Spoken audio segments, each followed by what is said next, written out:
The next step is step 3 on how to add and manage your team members and user permission in Shopify IO. First is locate those settings and find the team members. Then after you find, click the add employee and fill their name, email, and role. After that is assign permission on what they need access to, like example admin, user, or custom ba siya. Then team members will receive an email invitation to join the sub account. So first is diri sa ta sa launchpad,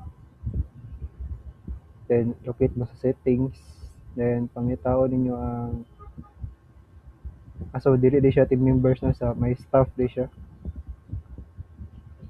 may staff, then diri makita ninyo ni kani, then agad mo user, then i-fill yun ni first name,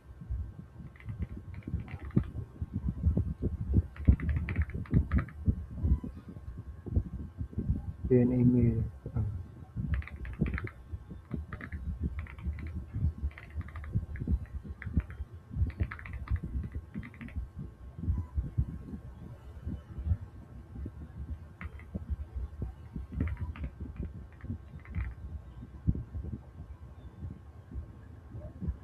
Then after ninyo ma-fill is next na mo, proceed na mo, and diri na to kung nag-assign mo sa role iya or permission nga kung unsa lang to yung ma-access.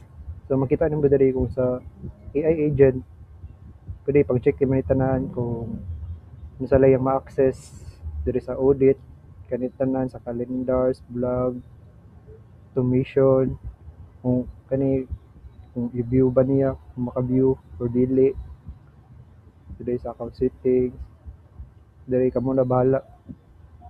And after that is pwede niyo pag mahuman na mo ka-sign sa iyang role o sa permission niya yung ma-access diri is pwede niyo na siya i-save.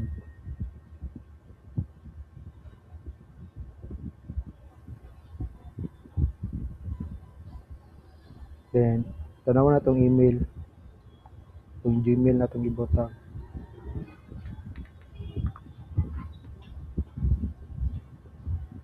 Tara.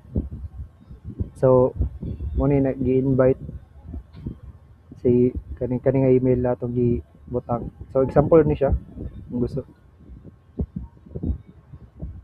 So nga ini ano no, ni notify. So mao lang to sa pag-add og ano user and pag-assign silang ano roles of permission.